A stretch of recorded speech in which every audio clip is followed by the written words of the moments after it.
কপালে ঠান্ডা একটা বাতাস লাগতেছে, সারা শরীরে ঠান্ডা অনুভূতি। আরে উঠতেছি আর উঠতেছি, নামবো কবে? গাড়ির ইঞ্জিনের গান গাছ। এই যে আমরা এখন ডিম পাহাড়ের সর্বোচ্চ পয়েন্টে আসলাম, কান্ডা একেবারে। ডিম পাহাড়ের কেবলই আগে আর্মি ক্যাম্পে আমরা আমাদের অনুমতি নিয়ে চলে আসতেছি। যদিও সন্ধ্যার পরে যাওয়াটা উচিত না পাহাড়ি পথে, কারণ দেখা যায় না, অনেক কিছুই দেখা যায় না। হ্যাঁ, এখন হলো ডিম পাহাড়ের আমরা টপ পয়েন্টে উঠবো কিছুক্ষণের মধ্যে।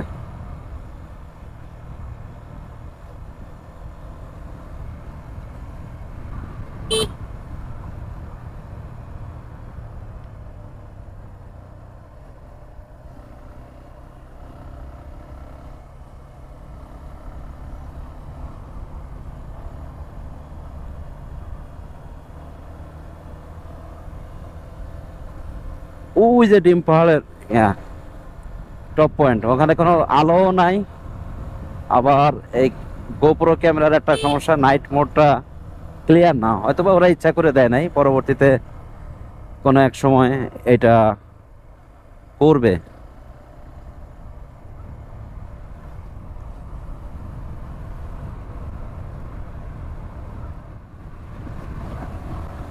এই যে উঠে যাচ্ছি।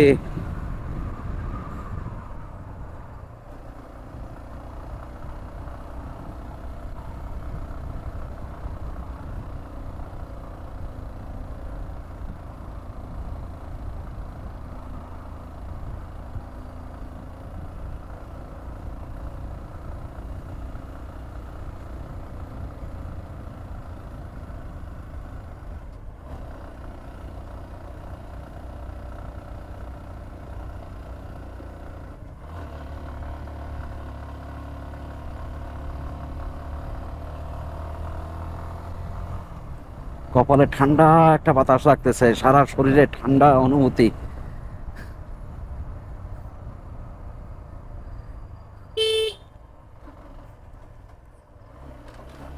হুম, ওরে বোঝাই যায় না যে এত সাসপেনশন ভেঙে যাবে, তো মাথায় ব্যথা লাগবে।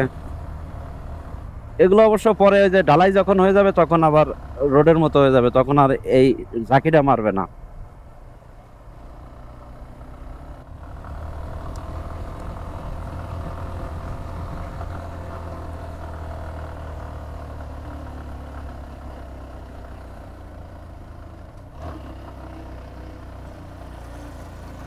বাবা, একটু বেশি ছিল ওঠাতে, এক গিয়ার করা লাগছে, কিছু করার নাই। আবার ওখানে রাস্তাটা একটু উঁচু উঁচু, এক দুই এক দুই, এই ছাড়া নো ওয়ে।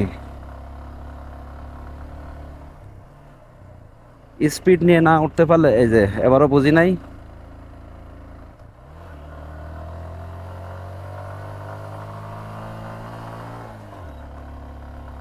মনে হচ্ছিল যে আবারও সেই ড্রেনেজ।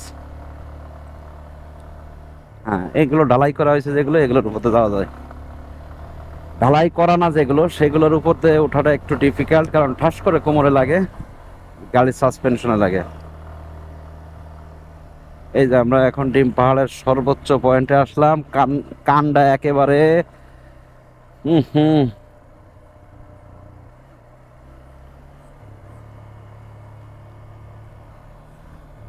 ওই যে তারা,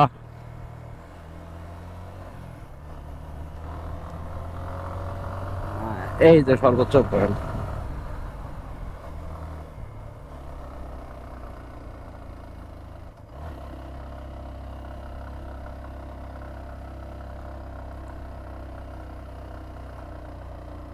গাড়ির ইঞ্জিনের গান গাছ। তো বলতেছে বাবা আমার মাফ করে দে।